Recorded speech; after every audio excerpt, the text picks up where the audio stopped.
네, 안녕하세요, 여러분. 미국 주식 읽어주는 여자 주식 누나입니다. 10월 14일 목요일 아침, 우리가 잠든 사이 밤새 미국 증시에선 어떤 일이 있었는지 체크해 드리도록 하겠습니다. 이날 뉴욕 증시는 물가 상승 압력에도 불구하고 일부 기업이 이 실적 호조를 보인 가운데 대체로 상승했습니다.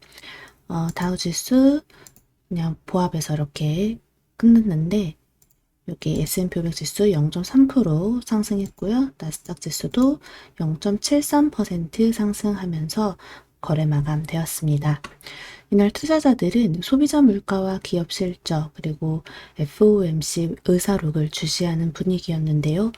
물가 상승 압력이 거세지는 가운데에도 이 시장에서는 기업 실적을 주시하는 모습이었습니다. 미 노동부가 발표한 9월 소비자 물가 지수는 전월 대비 0.4%, 전년 동월 대비 5.4% 오르며 물가 상승세가 지속되는 모습을 나타냈습니다. 전년 동월 대비로는 6월, 7월 기록한 것과 같은 수준으로 이는 2008년 이후 최고치였습니다.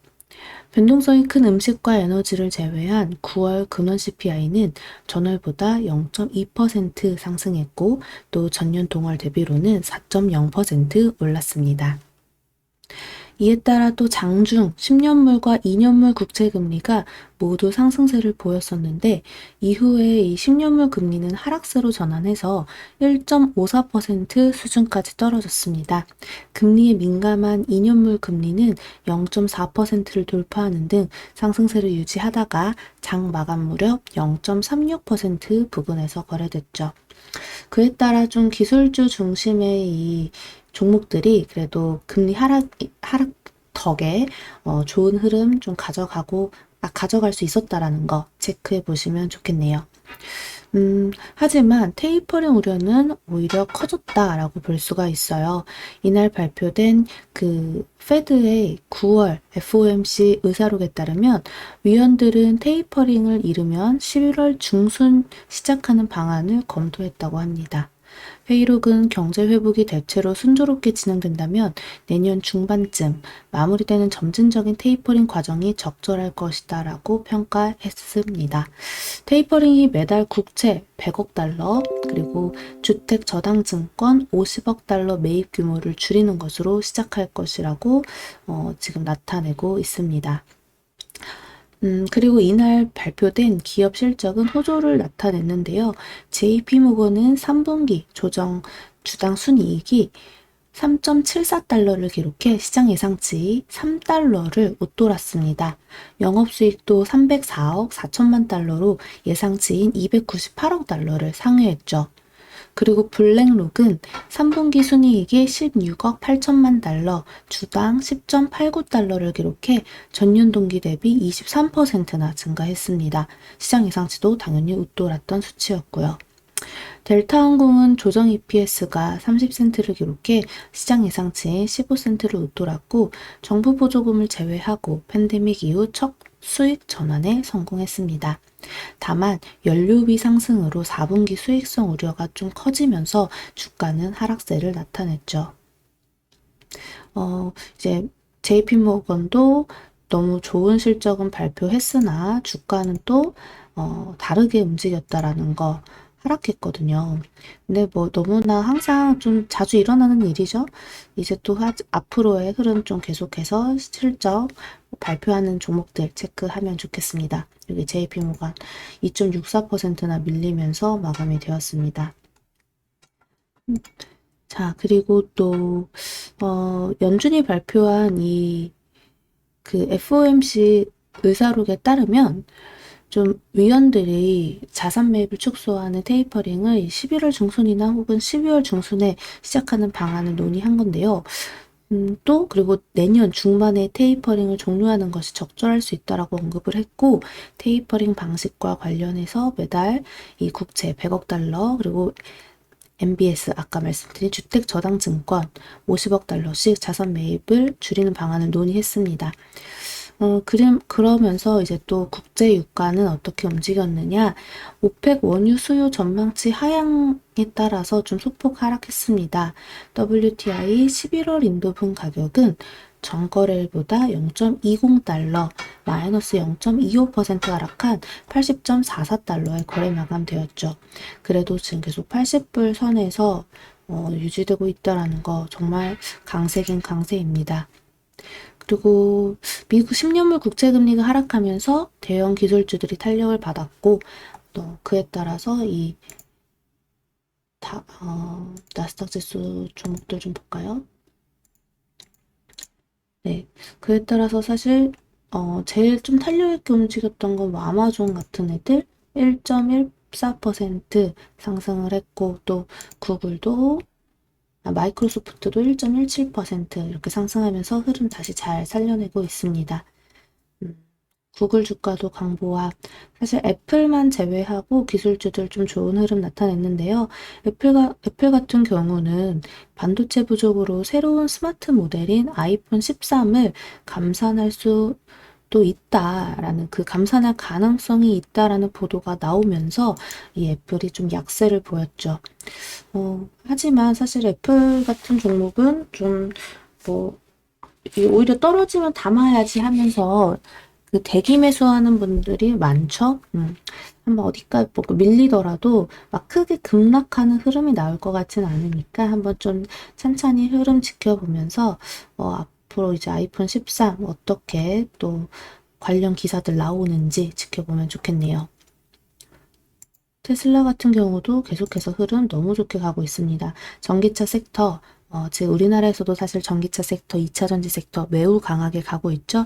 지수가 살아날 때 걔네들은 더 빠르게 살아나고 지수가 눌릴 때 조정은 같이 받지만 세게 눌리지 않아요. 다른 종목들에 비해서. 그러니까 꼭 체크해 보시고요. 특히 이제 어제 완성차 자동차 섹터라고 해야 될까요?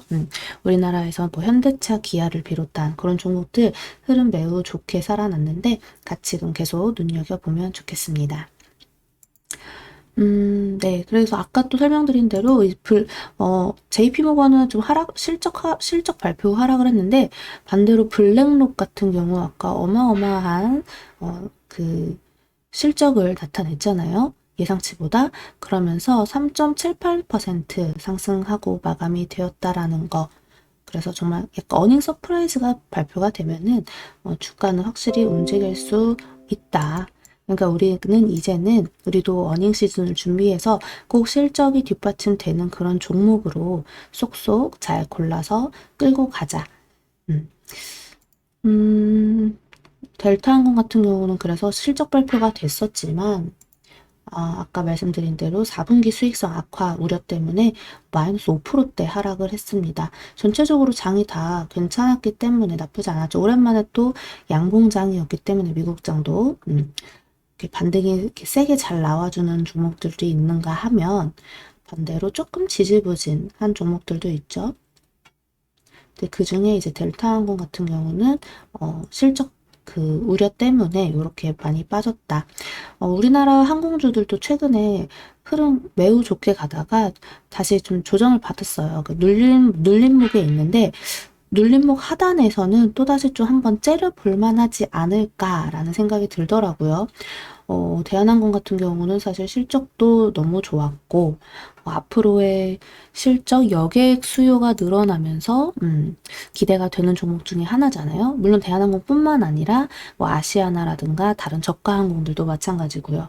이제 계속 여객이 풀리면서 실제로 그 트래블 버블 일어나고 있는 거 아시죠? 사이판 트래블 버블 그 정말 꽉꽉 채워서 갔다라는 뉴스 보고 또 지인들의 좀 이야기 좀 들어보면서 진짜 이 항공 쪽 수요가 또 어마어마해지겠구나 라는 거를 그냥 생각을 했습니다. 우리 같이 또 찾아보면서 공부해 보도록 해요. 그렇게 공부하면 비쌀 때 아니라 좀 쌀 때 떨어졌을 때 오히려 그래 줍줍 해보자 쫄지 말고 보자 라면서 공부해 보면서 들어갈 수 있으니까요. 우리 또 같이 해요. 주식누나라 이번에 공부한 종목 9월 줍줍주였죠. LX 인터내셔널 그리고 호텔신라 둘 다 수익 잘 보고 나왔는데 남들 힘들어할 때 우리 그래도 한 종목씩, 두 종목씩은 수익 잘 챙겼잖아요. 그런 것처럼 주식 누나랑 계속해서 우리 다 같이 하방에서 줍줍하고 올라오면 팔 수 있는 좋은 종목들 골라내서 열심히 매매해 보도록 해요. 이제 또 10월 줍줍줍 들어가도록 하겠습니다. 10월 줍줍주는 뭐 좀 늦었죠. 2주가 지나고 이렇게 하게 됐는데, 이유는 뭐 9월 줍줍주를 정리하는 것도 있었지만 장이 그동안 좀 불안정했기 때문에. 하지만 이제 좀 저점 찍고 어떻게 움직이는지 살금살금 흐름 보면서 잘 또다시 우리가 줍줍해서 수익 잘 챙겨볼 수 있도록 하겠습니다. 그리고 우리나라랑 한번 다시 볼까요? 우리나라 지수 어제 너무 괜찮았어요. 코스피 지수 그 전날에 이 하락을 좀 다 회복시키는 정도의 수급, 그러니까 특히 기관이 오랜만에 7천억을 넘는 수급을 넣어주면서 많이 끌어올려 줬습니다. 제가 늘 계속 말씀드렸듯이 지난주 수요일 이때 저점을 깨지 않으면 그나마 괜찮다. 그리고 옆으로만 횡보해줘도 다행이다 라고 말씀을 드렸는데 정말 다행히 깨지 않고 살려냈습니다. 옆으로 지지부진하게 간다 하더라도 이렇게 여기 깨지 않고 더 이상 추가 하락만 하지 않아 주더라도 우리가 박스권 장에서 천천히 계속 정리하면서 수익 야금야금 챙겨갈 수 있는 기회는 얼마든지 오니까요. 너무 성급해하지 맙시다. 그리고 삼성전자 아직은 째려보자. 아직은 너무 성급하게 들어가지 말자라고 말씀드리고 있는데요. 역시나 어제 같은 날 이제 순간적인 수급으로 양봉을 쭉 끌어올렸다가 결국 밀려서 끝났죠. 이유는 외국인들이 아직 매도 포지션입니다. 이것 또한 잡힐 때 같이 보면 참 좋겠다는 생각 드니까요. 돌리는 거 어디서 돌리는지 좀 보고 들어가도 늦지 않으니 너무 급하게 생각 안 하셨으면 좋겠어요. 뭐 지금 못 사면 나 영영 못 살 것 같아요. 놓칠까봐 아까워 하시는 분들이야. 뭐 누가 말리겠습니까? 근데 이제 기왕이면 조금 더 안전하게 현금 들고 있다가 안전하게 이때다 했을 때 들어가자는 거죠. 네, 그러면 오늘장 사실 미국장도 나쁘지 않았기 때문에 또다시 상승 출발할 확률이 너무 높아요. 근데 우리나라장은 상승 출발하면 반대로 외인기관 매도 물량을 한 차례 받고 시작하기 때문에 그렇게 좋지는 않습니다. 근데 오히려 그러면 이제 어제 사지 않았던 분들은 오늘 그렇게 쭉 밀릴 때 차라리 또 음봉일 때 공략을 해서 반등이 나올 때 팔아버리거나 뭐 이렇게 그냥 끌고 가면서 흐름 살아있는 거 끌고 가면서 수익을 챙기는 방법 훨씬 좋으니까요. 제발 상승 출발할 때 무작정 따라 들어가지 마셨으면 좋겠어요. 오히려 들고 있는 거 갭상승 출발한다. 그럼 그때는 수익 챙기고 또다시 하방에서 잡을 준비하고 그렇게 우리 야금야금 계속 방망이 짧게 잡고 수익 좀 잘 챙겨 가도록 합시다. 아직까지 너무 시장이 좀 불안정한 장이니까 그렇게 해보도록 해요. 자, 그럼 오늘 미국 증시 마감 브리핑은 여기까지 하겠습니다. 영상 재미있게 봐주신 분들 구독과 좋아요 그리고 알람 설정 댓글도 많이 부탁드리고요. 이따 라이브 방송 12시에 또 만나요. 이상 주식 알려주는 여자 주식누나였습니다. 또 만나요.